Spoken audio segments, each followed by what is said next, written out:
Well, hello there. It's another day. I'm Jim Harrington. And I am Bill Knight. It's an interesting news day, I would say. Yeah. Let's put it that way. Yeah, we've got a lot of things to talk about and a lot of audio to play. The biggest story out there came out yesterday was that they were surprised to admit that Joe has an aggressive form of prostate cancer. And they made it sound like they just discovered it. What do you think? That's not the case. No, because his brother came out, Frank, last year said, yeah, Joe's got cancer. He's a very ill man. And I think Joe mentioned it in 2022. He uses things to his advantage all the time. He was, if I remember correctly, he was speaking to the press at a little gaggle in Somerset, Massachusetts, which is right across the Taunton River from Fall River. Mm-hmm. And this, like you said, it was 2022, so it wasn't like yesterday. And listen very carefully to what Joe said. And because it was a 4-lane highway that was accessible, my mother drove us, and rather than us be able to walk. And guess what? The first frost, you know what was happening? You had to put on your windshield wipers to get literally the oil slick off the window. That's why I and so damn many other people I grew up have cancer. And why can't, for the longest time, Delaware had the highest cancer rate in the nation. I can remember when he said that, and people said, he's confused. He said he had cancer. He was being serious, folks. Yeah, and let me ask you, a weird question, because even then he was kind of a rambling guy, or sometimes he did things, and, he's always wearing the sunglasses, even when it's cloudy outside. Right. And, but not all the time, but a lot of the times. And there were times that he was, mumbling around. Could it be that some of the dementia stuff, which I believe he has, and is being diagnosed with, is also medication, to fight something that is very deadly? I hear people talk about a lot of different things concerning this diagnosis, but I have not heard anybody on any of the networks I've seen mention that. And I think it's a very good observation. Well, knowing somebody that got cancer and came up really quick or indirectly, and we talked about a friend that lost their life this weekend too. I have another friend that's going through the same thing. But a particular lady I know about in the Northeast, she got the word she had cancer, and it was terminal. And the medications she was on, when she took that medications, forget it. I mean, she, like the old song, "Walk Like an Egyptian," she walked like Joe. And it's very sad. And on News Nation this weekend, they talked with a urologist named Dr. David Schusterman about this diagnosis. Listen carefully to what he said. Prostate cancer like this doesn't come on just overnight. This happens over a long period of time. And typically you would see a PSA elevation, you would do a biopsy, and then you would do a treatment for the prostate cancer. Then after the prostate cancer is treated, it can actually get worse and spread to different parts of the body. And so it's very unlikely that someone could get annual checkups and not notice a PSA elevation over the past, But this is what I typically would see in a VA hospital, where a patient hasn't had medical attention in 10 years, presents to an emergency room with bone pain, and then they find that it's metastatic prostate cancer. But in the modern age of medicine, especially the fact that he was a former president, he had intensive state-of-the-art, care where we can see prostate cancer, 10 years in the past. So this is, it's very unusual to hear that someone has prostate cancer where they're annually being followed up. And the fact that we just find it at a Gleason 9 is just pretty much unheard of in this day and age of medicine. Even in the, even in the inner city populations, we I wouldn't see. see So it you're saying this bad. even in a medically neglected population, it would be surprising to have a surprise diagnosis with a Gleason score of 9. So you're saying that certainly as That's he was correct. serving in the Oval Office, you believe that he knew that he had prostate cancer, and even potentially as he was running in 2020 before he assumed office?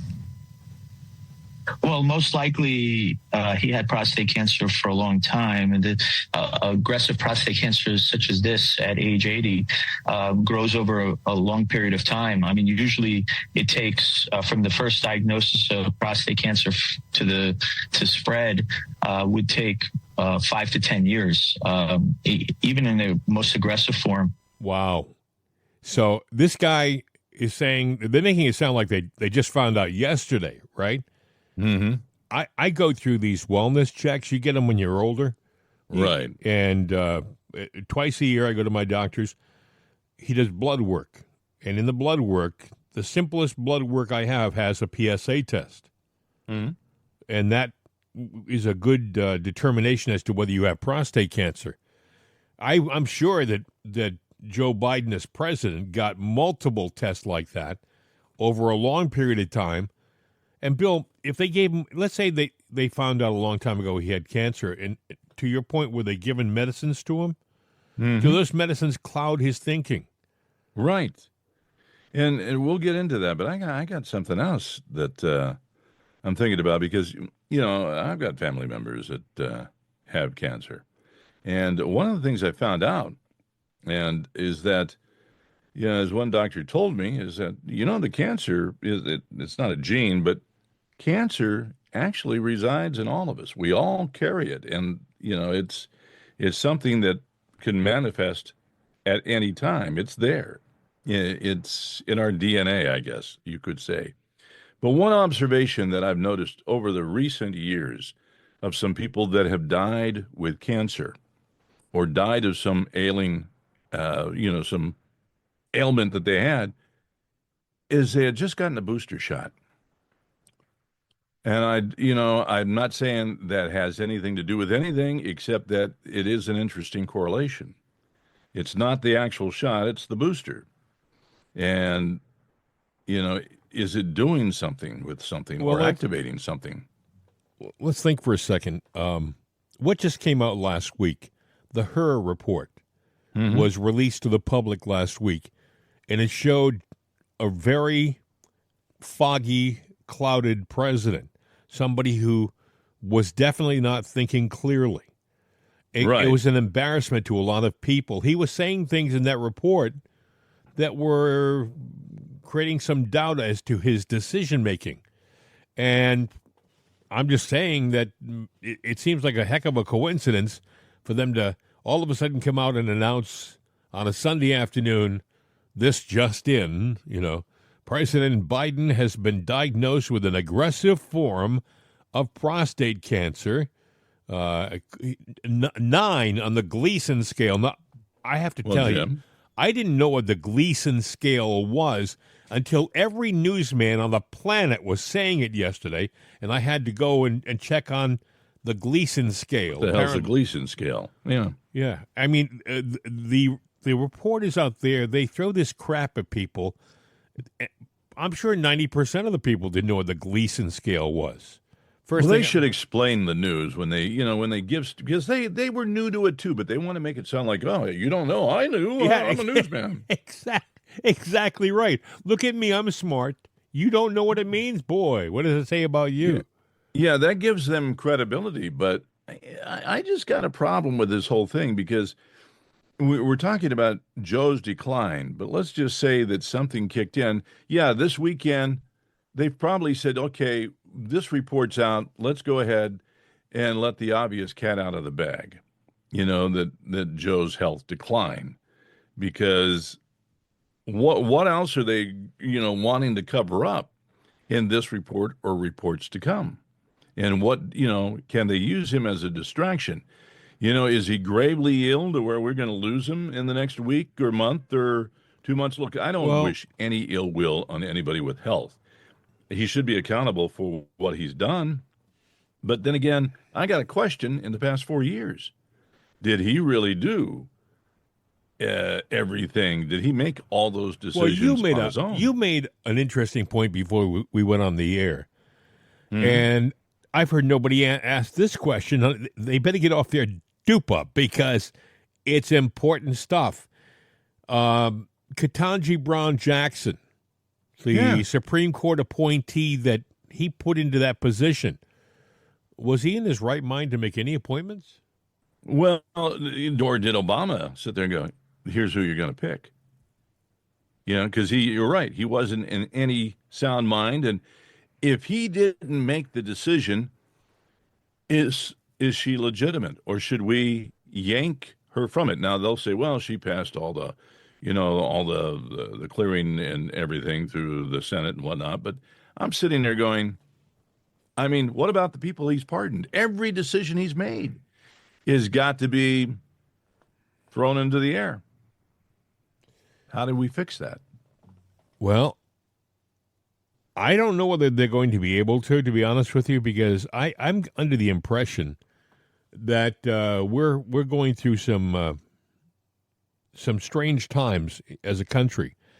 There are things that are happening that are making me go,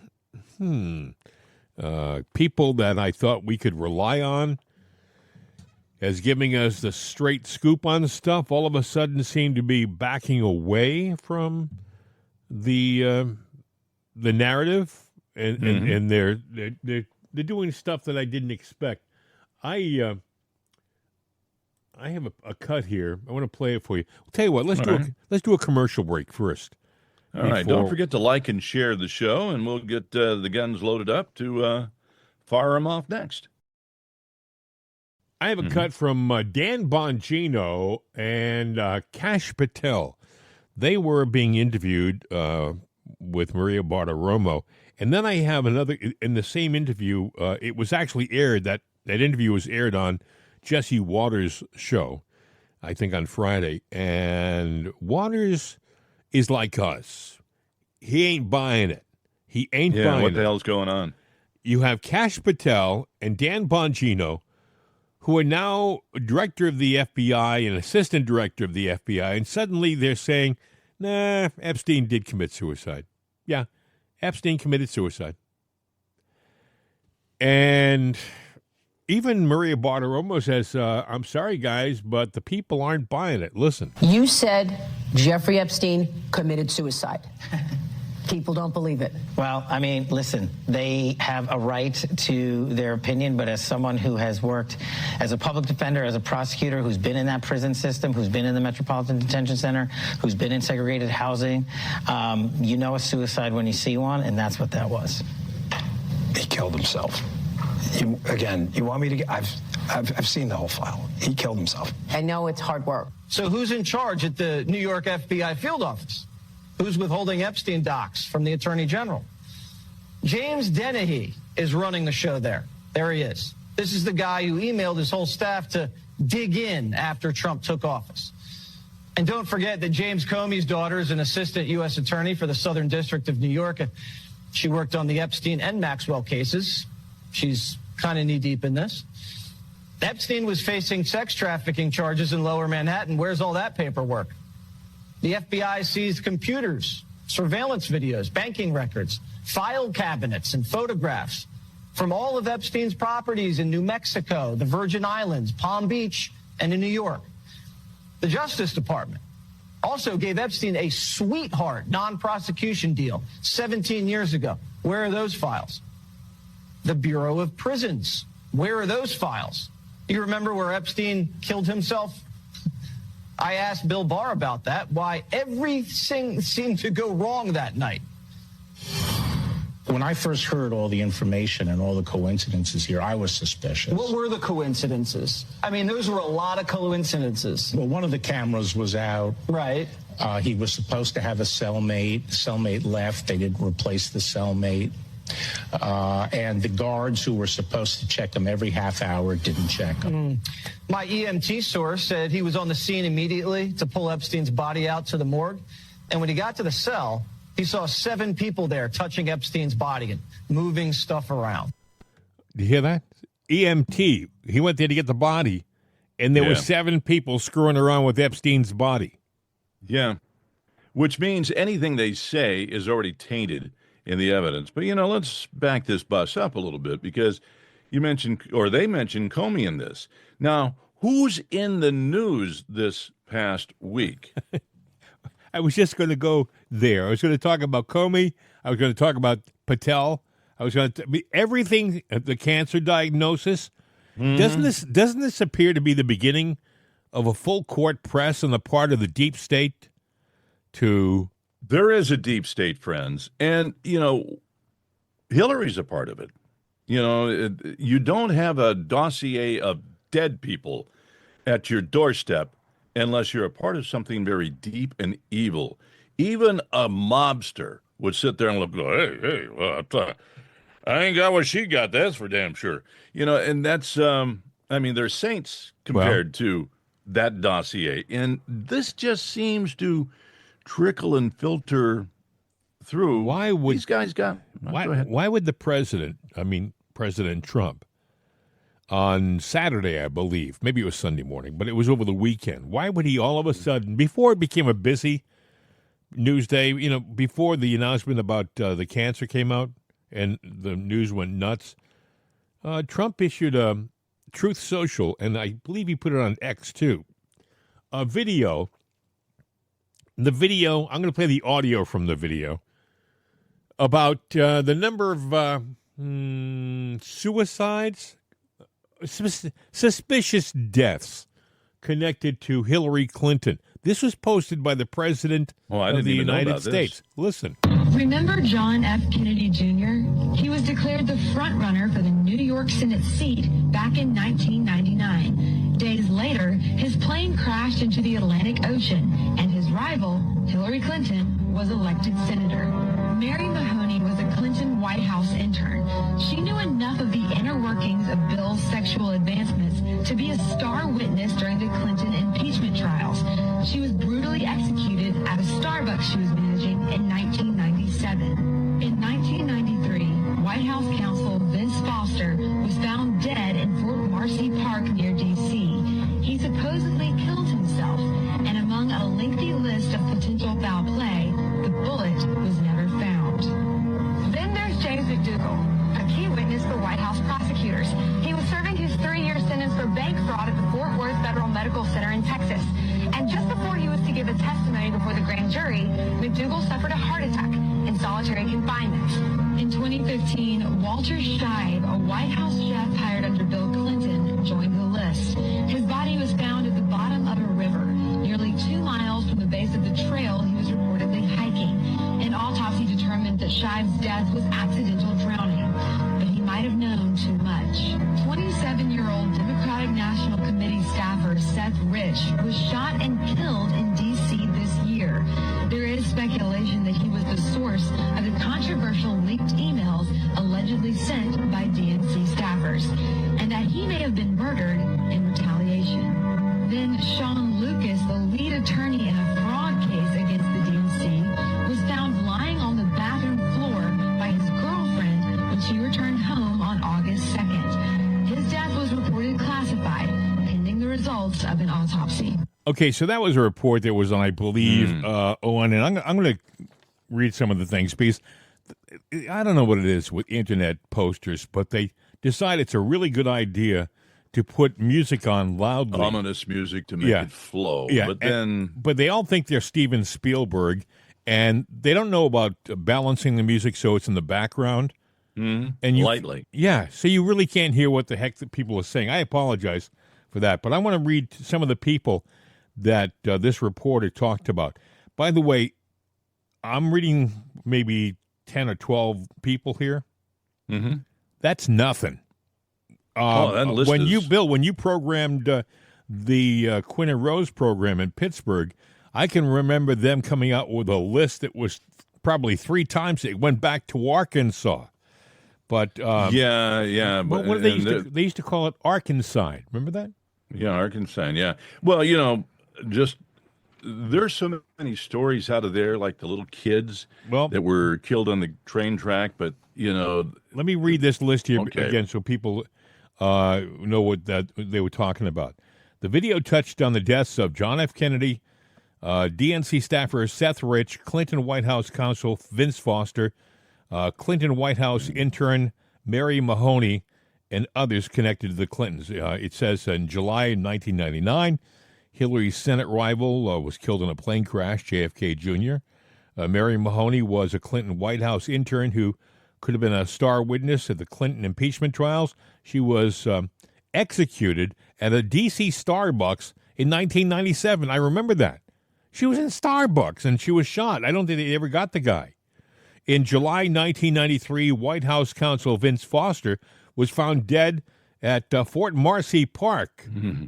And the thing about that was they didn't find any blood at the scene, and they found carpet fibers on Vince Foster, but no carpet. I'm just saying. Some people say that he was rolled up in a carpet and taken out to Fort Marcy and dumped.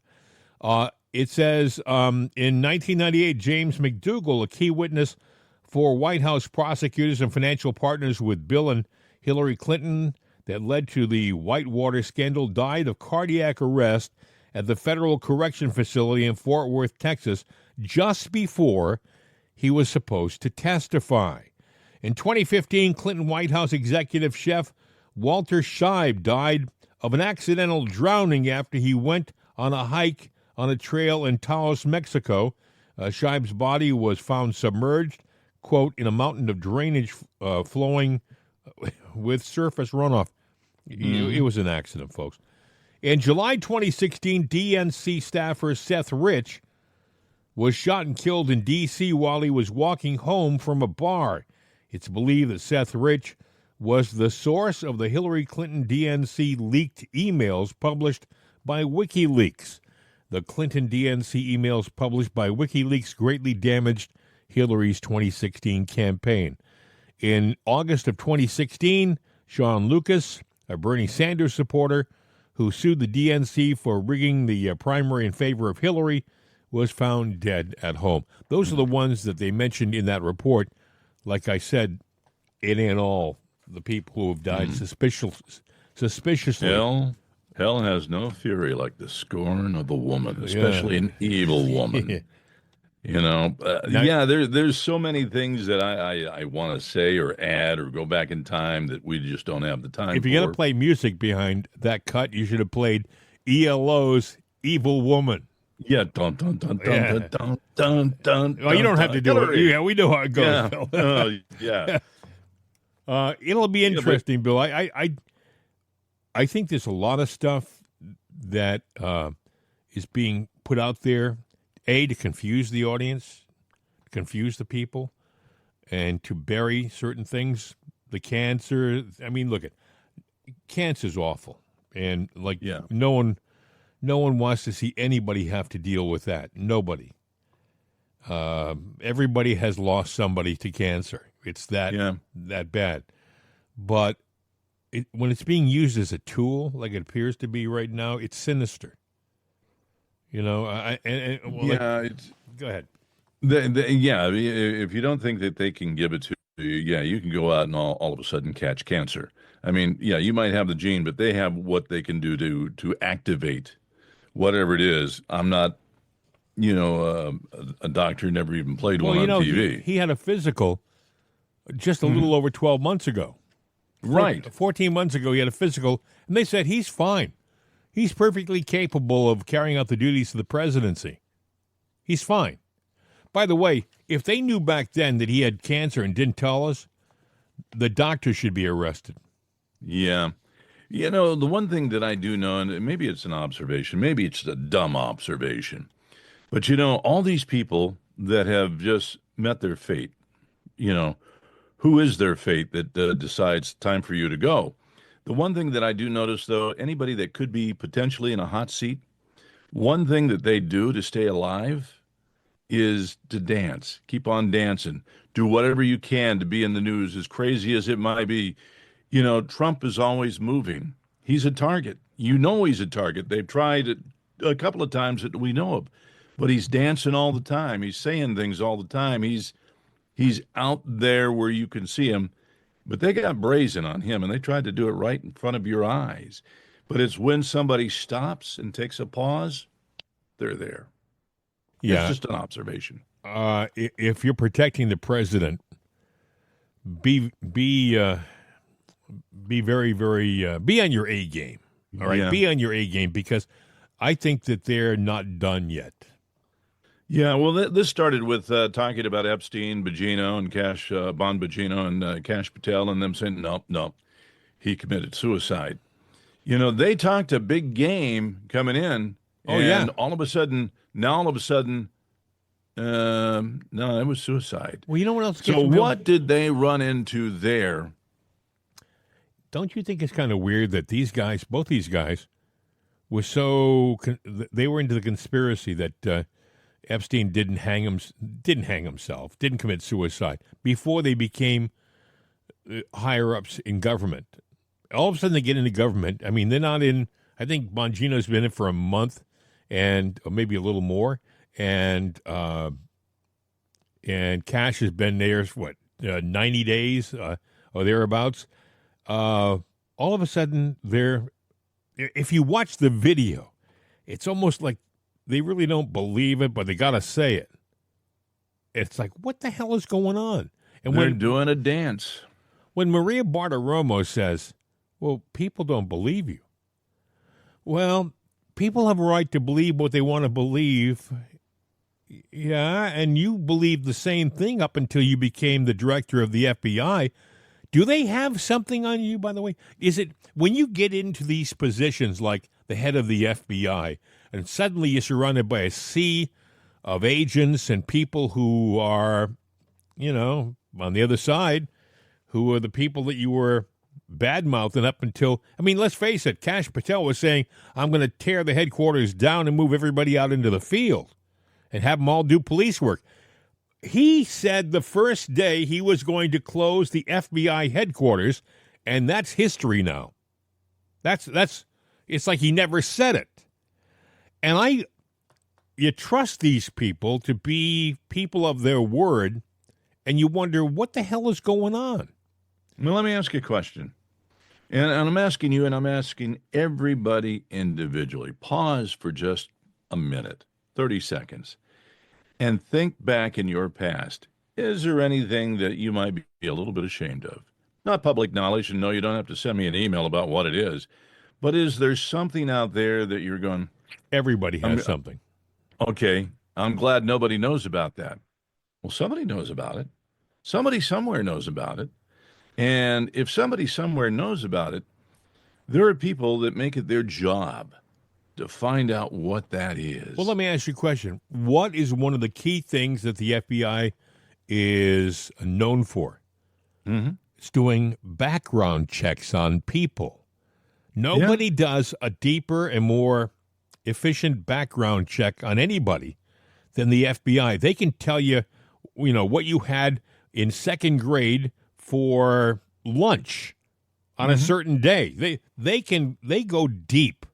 They talk to your neighbors' neighbors, family members, friends, enemies. They find everything out about you. So when they sit down and talk to you later on, they got a dossier. Things that you've forgotten about you, they have information on it. Oh, yeah. There's information out there. There are things that you might find out about yourself that you never even knew. I found out about, maybe some family history I didn't really want to find out about one time. And we won't go there. But the simple fact is we've all got history. And I'm sure that when you get into the government, let's just say, if you don't believe there's a deep state, there is a deep state. And if you were in that deep state and somebody comes in going, I'm going to clean house in here, would you not say, hey, come on over, hey, step into my office, and then pull out the dossier going, now, you said this and this and this. I think you need to change your opinion here. Take a look at this. This is what we got on you. And it might open your eyes. I'm just saying that seems to happen a lot. People just change their tune instantly. Well, listen, here's another bit from Maria Bartiromo talking with Kash Patel and Dan Bongino about a guy that before they became the director and assistant director, it sounded like if they ever got in a position to do anything, they would fire the guy. Listen to what happened when they got into office. But you promoted Stephen Jensen, the architect of the FBI's overzealous January 6th investigation. I want the American public to realize what we did. That man was in a position where he literally fought back against the machine who was saying, we want to politicize this event. We want to politicize this event. And at the end of the day, remember, Maria, there's a chain of command here. So you can fight back your chain of command to a certain degree before they fire you.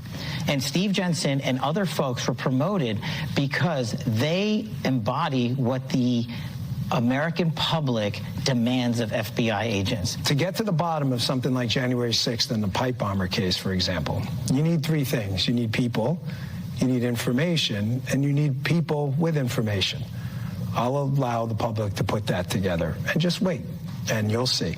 Nothing we're doing, nothing is by accident. Okay, so you have Dan Bongino, who was a pretty good talk show host, had a decent following. I think he should have stayed there. I think he was more honest and effective. I think by jumping into this ring here, they're sullying their reputation. Kash Patel is talking about a guy who, before he was director of the FBI, he was talking about this guy should be removed. Suddenly gets into office, and 90 days later, he's already promoted the guy because the guy embodies the everything that a perfect FBI agent should embody. And you think to yourself, does somebody is it like you said, Bill? Does somebody have something on these people and it makes them change?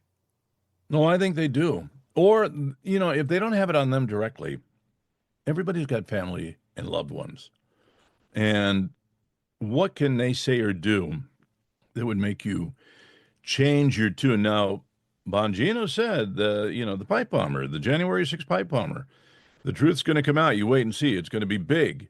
Okay, but he didn't say it's going to vindicate January 6th, right? The accused insurrection, or it could be the thing that he's going to push that says, no, it really was an insurrection. Well, then that's a betrayal to Trump and to you, Jim, and to me and the American people that believe otherwise, because now there's evidence out there that's showing, they've come up with the machines that were corrupted, the votes, hundreds and hundreds of thousands, showing January 6th was a fraud. Are you tired of them saying over and over again, just wait? It's when we release this information, it's going to be big. I'm tired of just waiting. I've been waiting for years for something positive and honest to happen. Now you guys are in a position to do something. Don't make us wait much longer. And by the way, Pam Bondi, if you're listening to this, do the same. Start showing us some action. We are being we're being left on the sidelines again. Maybe it's because the system is, like we said, just so big and so powerful and so entrenched that there's really nothing that these people can do, even in their powerful positions. Maybe we're just, I hate to sound pessimistic, but maybe we're just screwed. This is what happens when you let a system, dig in for half a century. I'm going back to the days when Eisenhower warned us of the military machine, the industrial complex. So that was, 1961. So like 60 years ago, 70 years ago. It's almost like a script, just wait, and we're going to get to the bottom of this. And we keep hanging on every word. It's almost like a scripted TV show, The Secrets of Oak Island. You keep waiting for them, 15, 20 seasons now. They haven't found the damn gold yet. The secrets of Skinwalker Ranch. And, you're into season 5 or 6, and I'm going like, wait a minute. Okay, I understand the trenches there and the metallic stuff. There was maybe some kind of strange craft that could have happened a million years ago that crashed there, and that's the residue of it. Or it could be that years before, just a few miles away was a nuclear test facility where they did Bill, bombs and stuff. I'm with you. I mean, I've been watching Oak Island for years. And they never can. It's like, all right, guys, can you get a bigger shovel maybe? Get a bigger machine? Do something. Yeah, and they all start the same. They start the show in a conference room with a table. Well, here's what we're going to do. Last time we did this, and that didn't work. So today we're going to get an ice pick, and we're going to go out and delicately hammer it into the ground because we don't want to upset anything. I know. In Skinwalker Ranch, like you said, I watched that too. It's like you're supposed to believe something mystical is happening out there. Maybe it is. I don't know. But they sucker you along. And by the way, friends, I hate to tell you this, but the shows are designed to sucker you into the commercial breaks. They make money in those shows. And they don't want to find the gold, Bill. Hell no. If they find the gold, what are they going to do next week? They got no show. That's it. And I'm saying, maybe the news and what's released, it's a scripted diversion from what the hell is really going on.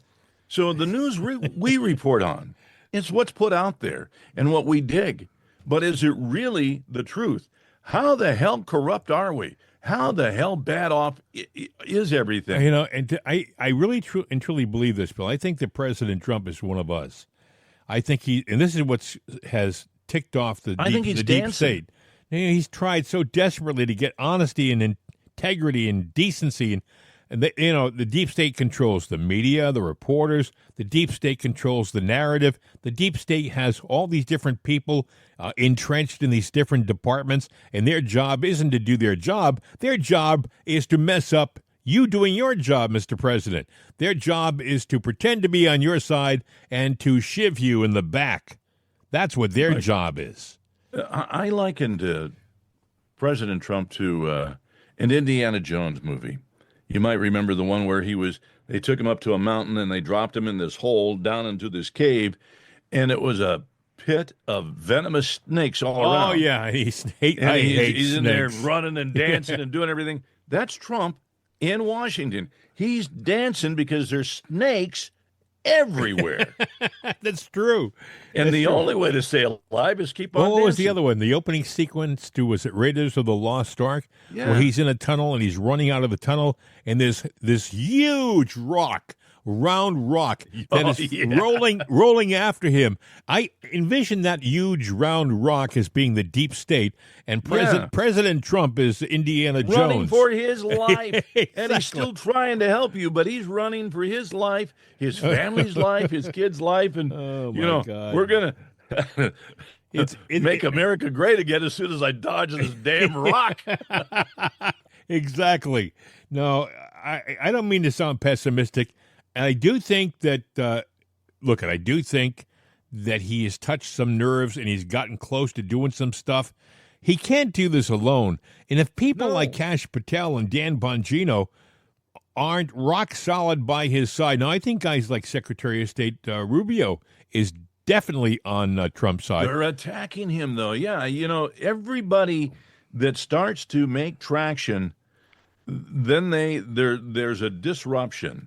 Or they try to paint a divide. Well, Hegseth, he wants to be on Trump's side. He's trying to be on Trump's side. But I think the Pentagon is just filled with those, shall we call them snakes? Like you were? Just filled with them. Yeah. Yeah, and look, I can never get a straight answer. I got a family member that, and we'll just leave it at that worked with Blinken. So, and I never get the whole story, but, and look, the family member is a good person. I'll leave it at that, but that doesn't mean that you can't work in a den of snakes. Well, I had a family member who was the administrator to the Environmental Protection Agency under George Herbert Walker Bush. Right. I'm not going to say his name, but if you check and find out who that was, you'll know who my first cousin was. and he was Republican. And everyone thought, oh, he's Republican, right? That same guy was appointed in 2005, I believe, by Obama, or maybe it was a little after. When was Obama? He was appointed by Obama to that. Remember when was it the oil rig that caught fire in the Gulf of Mexico? Yes. Yeah, they had a group of advisors, and Obama made him an advisor. And I thought, if he's a true partisan, if he's a true partisan on one side, why is the other side reaching for him to be the guy who's on this panel? It just didn't seem to make sense. What makes sense now, as I've gotten a little older and a little smarter, is that they essentially are two sides to the same coin, these people in Washington. The people who you think are fighting on your side, they're fighting on their own side. They are fighting, and many times people who purport to be conservatives, they're really not on your side. They're on their own side. They're buttering their own bread. I hate to sound, again, pessimistic, but it's true. They came out, by the way, we should point, there's so much to talk about today. They came out supposedly and made a big deal out of the fact that President Trump's big, beautiful bill, one big, beautiful bill survived a key hurdle in the House of Representatives last night. Yeah, it was a big deal. But they make it sound like it passed the House. No, it just passed the committee, and they're still fudging around with it, and they're hoping that it goes in front of a full House vote, I guess sometime later this week, maybe. Yeah, you got 4 moderates that basically they held out, and they, the budget thing, it's so hard to explain everything. But we got to get this done and move on. Yeah. Is it perfect? No. But the cuts they want will undermine so many things. It just needs to go and move forward. Let me at this point remind people that we are moving from one platform to another right now, and we built up a pretty good sized audience on the other platform, but this platform gives us more opportunity in the long run, more promotional opportunity for our program in the long run. So it's a good move to move over to, I think we're moving to Spotify, or we're already on Spotify, actually. Well, we're already there. Yeah. We've made the move. Now, you can still get us on the old platform, and should either way, but we prefer you. That's why we fired up jimandbill.com, which was amazing. We had that domain, and it wasn't taken, but we do. So you go there and you can get the new platform. And it's important that we get people corralled under one major platform, because if you have all these little independent places, then, it's like trying to herd cats together to get an accurate reading. But speaking of getting an accurate reading, I think it's time that we take a break to get a sip of coffee and remind you to like and share. Don't want to sound like a bunch of Debbie Downers, as they would say, today, but sometimes some shows are a little more, they're harder to do. And when you hear people who are supposed to be on your side come out and sound like they're not on your side, when you hear them come out and say, oh, no, Epstein committed suicide, there's nothing to see here, just keep moving on. And then you hear Jesse Waters say, wait a second. You had James Comey's daughter handling all the Epstein files. You didn't get all the stuff back. Did you see everything? You couldn't have, because there are files that are missing. So how can you come out and say so specifically that Epstein committed suicide? Well, let me ask you a question. Do you sometimes have to say what you have to say, biting your tongue, to only get through the door like a caught on camera thing, where we caught them off guard? So in other words, they're just going, no, it was a suicide. Yeah, it was a suicide. That's a very good point. Are they trying to make the other side relax a bit? Like they've decided that it was suicide. So we're in the clear now, guys. We can relax. Yeah, they let their guard down. Could be. I don't know. I am willing to give, a little leeway.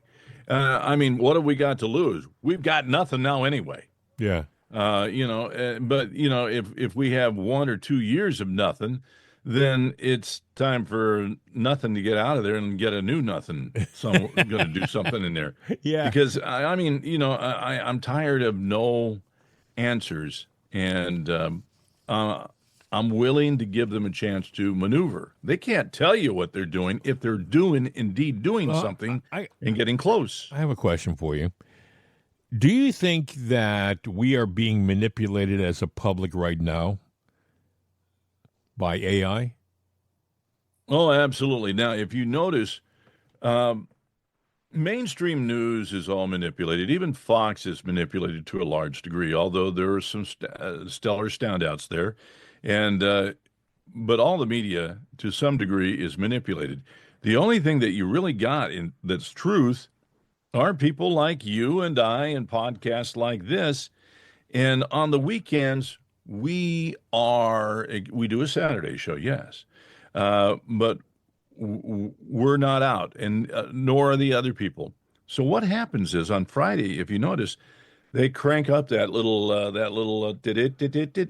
machine, and pop goes the weasel all weekend long, you know, and they come out with their weasel news of everything's bad for Trump, everything's bad for Republicans. Well, this is what's really going on. This is, you know. You're into AI much more than I am.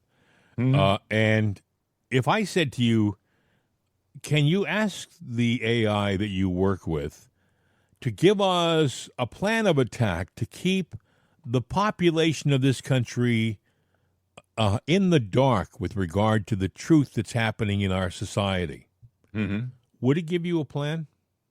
Well, I don't know. I've never asked it, so I'm not signed into the computer right now, but what I will do. Based upon your experience talking to these AI systems, would they give it you think it would give it its best shot?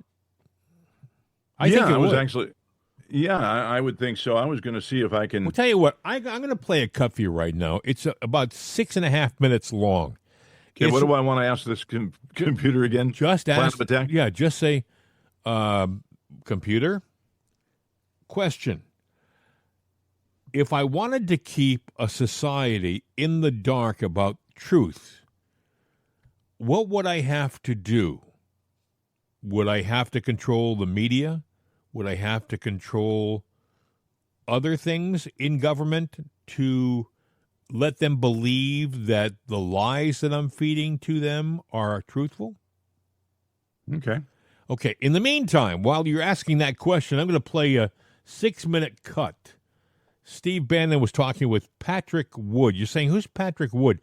He is he's a guy who runs something called Technocracy News, and he's very much into AI and things like that, and how AI can be corrupted, and how quickly AI is advancing. If you think AI is powerful now, wait until you hear what he says is just around the corner. Listen. The developments that have happened, and particularly this new biography of Brzezinski, talk to me about technocracy and transhumanism. Where do you think we stand right now? AI is moving down a path which is only one part of transhumanism, but much more rapidly, I think people anticipated, sir. It really is. By the time that Trump is out of office, by the way, probably the power of AI, the capability of AI is going to increase probably 10,000 to 15,000 times where it is right now. This is the trajectory that AI is on right now. So we probably are very, very close to AGI, that's general intelligence. And, you know, at this point, all bets are off. Really, hardly anybody understands what AI is capable of doing. It's sweeping the federal government at this point, and that's very disturbing to me. But this is AI is the pinnacle of weapon development for technocrats around the world, and they're using it with great efficiently at this point. And so you see people like Sam Altman, for instance, getting rid of the safety teams and stuff. This is happening all over the industry because they're all racing forward to get the big prize. How dangerous interested. Like I keep telling people, there's more regulation if you want to open a nail salon on Capitol Hill or a hair braiding salon. You have to go through more regulations than Altman and Musk and these other folks for AI. What's your assessment of that? There's been a concerted effort over the years to relax or remove regulations for this whole sector of AI, but not just them in particular, but others as well. But it's when AI at this point can escape scrutiny from the Congress and other state legislators around the country, something bad is going to happen, because we need this political insight. We also see this technocrat class. They're anti-politician at all in the first place, because we saw this in the 1930s, where the technocrats of that day hated politicians, and we see this sentiment today. And so, the Congress is being kind of neutered right now over this issue of, are we going to let them go or not? And we'll see. I think it's very dangerous, personally. What's your recommendation? What do you think? If you're saying that in the march to AGI, it's going to be 10,000 to 15,000 times more powerful, that means it's going to be an overwhelming force in the next couple of years. Do you think society is ready for that? Is this constitutional republic ready for that? Are the citizens of the United States, MAGA, are the deplorables ready for that? They're not. They have no clue. But by and large, they have no clue.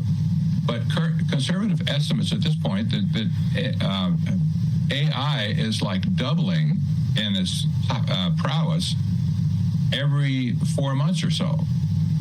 You just double that, and in 4 months it'll be double from now. Then another 4 months after that, it's going to go to 8, and so on. Well, this doubling process, it catches up with you at some point, and you're right. It's going to be overwhelming for most people to understand what's going on. So for some people, it's going to appear like magic, honestly, but they won't have no way will they understand at all. But our legislators at this point are really clueless what's going on, and the people that have trusted, for instance, Elon Musk with his Doge effort. Well, AI is all of a sudden in the picture, whether you like it or not. It's going to be set in place, in stone, in our government operation, top to bottom. And who's the watchdog? There isn't any at this point. Who watches the watchman? I think I may have my numbers wrong, but I think I'm close. Microsoft has laid, is it 3% of the workforce? They're talking about laying off 3% of the workforce. Yes. 30%. Anyway, Microsoft's having a big layoff. 30% of the layoffs are because of AI directly. And This is my whole thing about H-1B visas now, that we got to get up on HB1 visas, because it's quite evident AI, as we predicted, is going to cut through at least the entry-level coding jobs very rapidly. Your thoughts, are we prepared at all for the restructuring of basically the economy, particularly the tech economy, around fewer individuals and more AI, sir? No, there's no way that we can be prepared, because it's coming, and how do you prepare for something that you can't change? Mark Andreessen, he's one of the tech bros that helped Trump select a lot of these technocrats that came into the administration. Mark Andreessen, just a few weeks ago, unbelievably, he's supposed to be a MAGA guy, right? At least he's pretending to be. He said that wages are going to crash because of AI. What does that mean for the American people? Wages are going to crash because of AI? That's pretty serious stuff. Well, this is exactly what is going to happen. Salesforce, for instance, a giant company, they just recently said, we're not going to hire any more people because AI is taking the slack. So we don't need any more programmers at that point. And, well, you see the handwriting is on the wall. This whole business with robotics right now, this is another issue that we have to confront, because robots are coming to a town square near you at this point. Yep. And it's going to be overwhelming when people see these robots walking around with a brain, and they're intermingling with people, telling people whatever, hey, have a nice day. It's scary stuff, folks. Mm-hmm. Think did you about get your it. answer, by the way, to your question? Not only did I get the answer, I got it about a minute after you entered the information into the system. Okay, just making sure you got the answer. I mean, we're talking about, you heard me give the question to Bill, and he typed the question into the AI, and the AI gave him an answer. How long did it take? It took less than a minute, but by the time in my mechanical mode here, and bring it up and then get it to you, the whole course took 2 minutes to get it typed in, get the answer, copy it. Now, this is what you have to be afraid of. Mm-hmm. You have to be afraid of this, folks, because it's coming. You heard how fast, by the time Trump gets out of office, 15,000 times more powerful than it is right now. Well, yeah, 15,000 times more powerful. It's going to replace us. And I go back to, what we talked about, the jab, and people have been dropping since the jab. And then I go back to Bill Gates saying we got to get the population of the world down. And then I look at this plan. It's basically, 18 months, 2 years to really get it to, get into play? Well, they had their 2 years during the Biden administration. They had 4 years, plus Obama's, 8 years. The question, by the way, was, give us a fictional plan to control news narratives and essentially control a society. And it breaks it down into an objective, which is a paragraph, actually about one long sentence.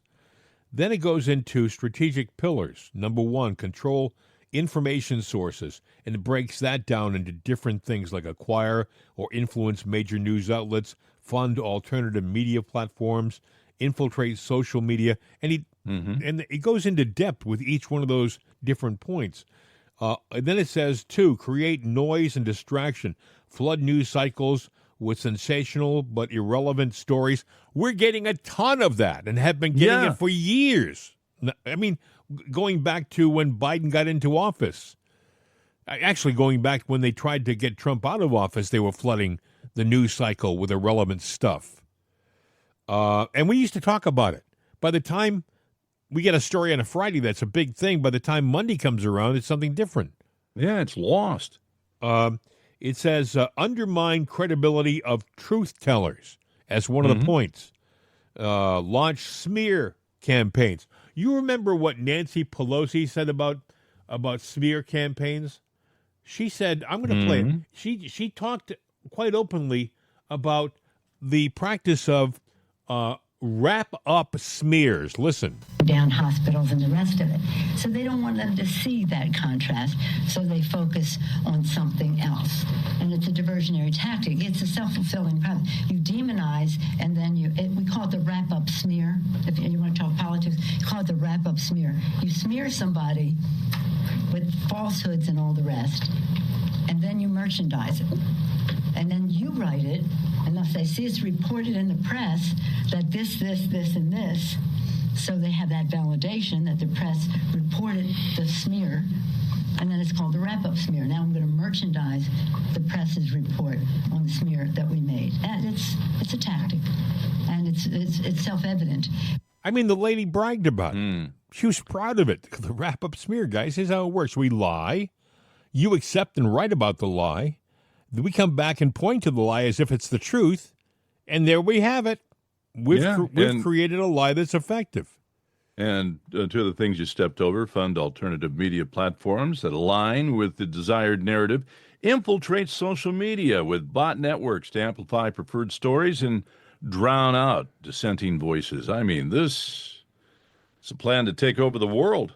And it says it breaks it. Then it goes into another subsection: execution phases. Phase 1, foundation, 0 to 6 months. Phase 2, expansion, 6 to 18 months. Phase 3, consolidation, 18 plus months.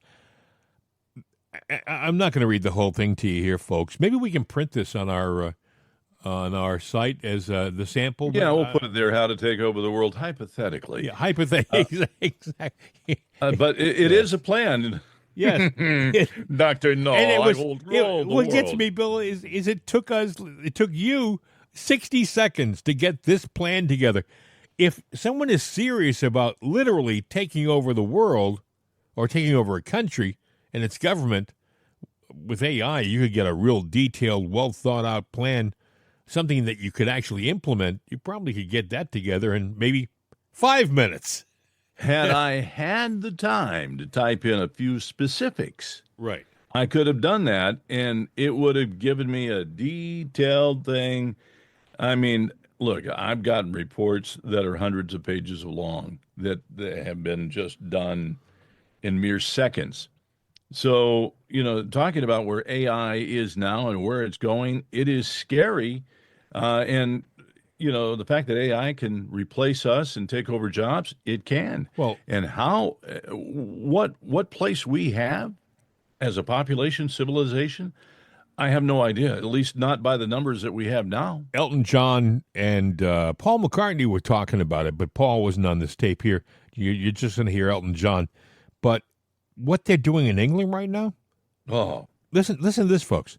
The big tech companies want to take the entire libraries of groups like the Who, the Kinks, the Beatles, Elton John, feed them into AI, feed them in, and have the AI learn each different group's style, and then create new music. Here's what Elton John had to say. They'd be committing theft, thievery on the highest scale, and for young people, or for everyone who's creative, the fact that AI could run rampant. We are such I'm in the group, everybody. Book these, make it fair. Yeah! Do the right thing. The danger is, for young artists, they haven't got the resources to keep checking or fight big tech. I feel incredibly betrayed. The House of Lords did a vote, and it was more than 2-1 in our favor. The government just looked at it as if to say, well, the old people like me can afford it. That's not what we're complaining about. We're complaining about people's legacy when they're creative, and it comes from the human soul, because a machine isn't capable of writing anything with any soul in it. If you've got to get rid of that, and you've got to rob young people of their legacy and their income, it's a criminal offense, I think. The government have no right to do this to my songs. They have no right to do it to anybody's songs, anybody's prose, anybody's journalism, anybody's creative ability. They have no right to sell us down the river. And this is what they're doing. And if Keir Starmer was sitting in this seat, what would you say to him today? Wise up. Wise up. But it's so true. It doesn't have a soul. AI does not have a soul. Can it learn to sound like it has one?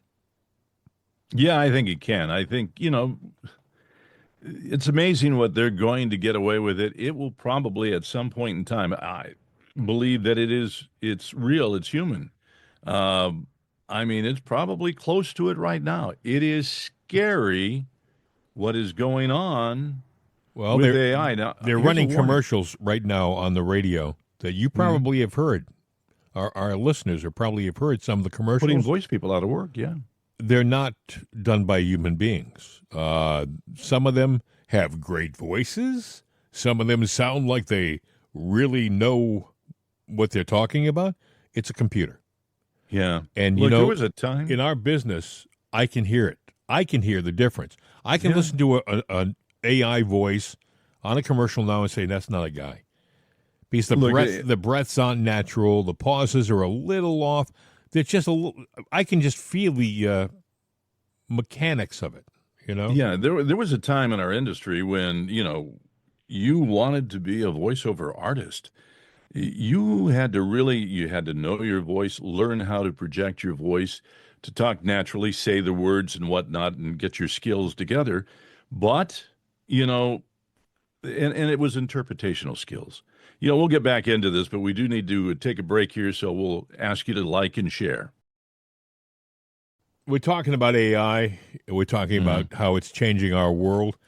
this is only, 2025. We're still in just into the first quarter. I mean, we're finishing the first quarter of the 21st century. Where will it be in 25 more years? Well, will we be here in 25 more years, and will it replace us, and some digital form of our likeness be around? I say this with a warning, because as we heard Elton John talking about the digital realm of things in the music industry, one of the things that you don't know, we've been realmed into, and like that little thing that we went through, the fictional take over the world and lure people in, Facebook. We have our little social media. Oh, it's great. I can pick, I've moved across the country. I can keep in touch with old friends. Now it's become a political machine. But one of the things that you do on Facebook that we learned actually from Henry Gross when he was on the show a couple of years ago, he didn't want anything of his to be on Facebook because in the very fine print, anything that you post on Facebook, doesn't matter that you got it copyrighted, you've given them permission that it's theirs. And most of these digital platforms have that. So anything personal, anything about you, everything that you do or thought that you have, it is no longer yours. It belongs to an oligarch that owns the machine. And you gave it away the day that you put it on there, the day that you signed on. So be very careful. And if we had what you do and say we there. had honest politicians representing our best interest, we would have legislation out there that would make it very difficult for these platforms to do just what you said. They would come out with laws that would say that the people always own their own stuff, and you don't take control or ownership merely by allowing the people to be on your platform. So if we had honest politicians working and doing their job, that wouldn't be an issue, but we don't have honest politicians. I'm sorry, folks. We have a few that are trying, but a lot of them are just out for themselves. I think they get into the office, most of them, not all of them, maybe not most, I don't know, but they get in there with a good thought in mind. And then they run into something that changes them for the worse, or they get in there going, I thought I could do something, but I can't. Oh, well, while I'm here, I may as well just go with the flow and join the crowd, take advantage of it, because now I'm in it for myself because I can't help anybody out. Carl Higbee on Newsmax has this feature. He talks about it, one page, one bill. And I think a good idea. It's a terrific idea. It's a logical idea. It's simple. And by the way, it should be plain English, one page, one bill, meaning nothing legalistic about it. Make it as simple as can be so that every man can look at one page and say, oh, here's what this bill is about. But they don't do that. They baffle us with BS all the time. They bury the details. They'll put a bill out there and you'll say, well, that bill is about protecting my property. And then when you get into the small print on page 600 or whatever it is, or page 60, right, you'll find out that they've put in another bill, something else, which doesn't relate at all to what they're... But it's there and it got signed, so therefore... It's law. It's law. And that's what I'm saying with everything else. Be careful what you put, where you put it, because, these politicians, they might get into office with good intent, but when they realize what they're up against, they might just sit there and say, the hell with it. It's every man for himself. The ship is sinking. I'm gonna, take what I can, get what I can, and good luck to you. I mean, I don't know if I can tell this. There was a bit that a comedian did one time about being on a plane that was, everybody is in panic because they're saying the plane's going to crash. And, his thing was, I'll put it mildly, he goes, well, if that's the case, somebody's getting violated. And, then after all of a sudden the plane lands, he's like going, sorry, ma'am. And he goes, that was the nicest way I could tell the story. They pulled the bit from the internet, but it was a long time ago that this guy did it. But that's maybe what's going on in Washington. You go in with good intent. Well, this ain't going to work. So you're getting screwed in the meantime while I'm here. Sorry. Well, that's sad. That's bad. It's sad, but it seems that lot of people who go into office are making modest incomes, and they come out of office and they're millionaires. So, and the job only pays $170,000 a year, which is a lot of money, folks. I mean, yeah. But here's the thing: they're making that money. How much do you need? Because they don't want to leave office. And why is that they don't want to leave? They can't just take the money and go retire? Power, maybe? Well, it could be power, or it could be when you leave, you can't take it with you. Sorry. Well, I think they do take it with them. It's the end of the road for. What do you know? Well, I know representatives who've gotten out of office who are living quite comfortably right now because they get a nice income. They get government legislative benefits, which are different than ours, folks. They don't retire on Medicaid or Medicare or whatever. They don't. They retire on something special because they're special. Yeah, they're special people. I've got an attorney in Pittsburgh that's that way, and he's been a friend for a long time on opposite sides of the political fence. But, we respect one another, but he's on that. And he still does his law practice, but he's got one of those. Mm-hmm. So I think you only have to be in office for 2 terms to qualify. 2 terms, and you're done, and that's not a bad deal. It's 4 years, and you're in like Flint, as they would say. I want to remind people, by the way, before we get too far into the show, that we have a delicious coffee. A delicious coffee that you can only find right here. It's called Jim and Bill's Right Side Coffee. It's a medium blend roast, a medium decaf roast, too. We have 2 different versions of it for people who can't have caffeine. Some people have health issues with caffeine. We give them the decaf. You're covered, okay? And you can find it only in one spot. That's Jim and Bill's Right Side Shop. It's rightsideshop.com, rightsideshop.com. And it's not hard to get to. We have a button on our It's Another Day website. We also have a button on our Jim and Bill, our new Jim and Bill website. That's our new primary site. Has more stuff on it. All you do is go down a little bit. You scroll down a bit. You'll see a button that'll say shop here or something like that. You click the button, and it'll take you right to the site, and you can shop to your heart's content. It's a great coffee. You got to give it a shot. And by the way, folks, all you have to do is, if you don't believe me, all you have to do is listen to 10 seconds of Juan Jose and the Border Crossers, because they sing so convincingly, you know it's great coffee. Guys? Wake up on the right side with Right Side Coffee. We talked about so many different things in the news today, and they seem so confusing. And some of them seem so unrelated. And then we ended up talking about AI, and that kind of makes you think, maybe it's all kind of together. We talked about cancer. We talked about Trump posted the video with all of the Hillary stuff. Then we talked about Kash Patel and Dan Bongino all of a sudden doing a flip flop and saying, "Well, yeah, Epstein committed suicide." And then AI says, manipulate public perception. Manipulate. Yeah. That's a section in the plan that AI put together for us in 60 seconds. Manipulate public perception. Craft narratives that appeal to emotions. Use focus groups to test messages and refine propaganda for maximum impact across demographics. Stage controlled leaks of partial truths to inoculate the public against bigger revelations, framing them as old news. I mean, folks, this is AI telling us how to do this. And then I think about what's happening in the news and what's going on out there, and it seems to be following this narrative, doesn't it?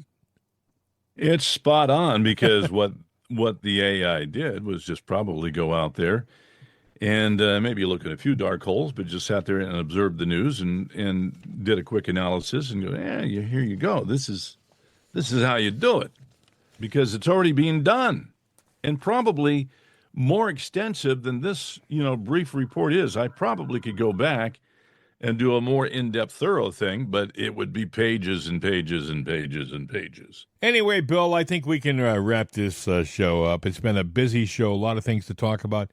It hasn't been the most optimistic show because there seems to be a lot of pessimistic stuff going on in our news right now. I hope that I'm wrong.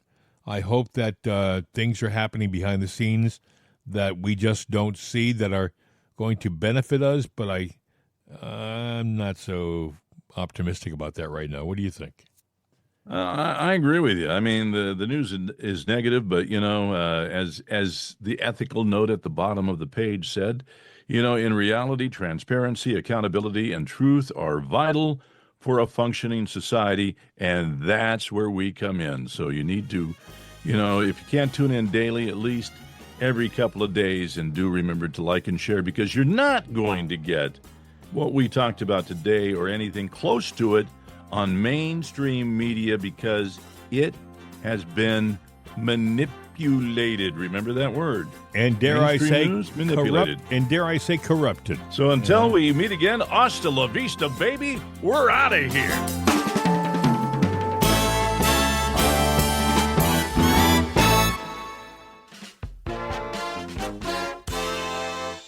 This is CRN America.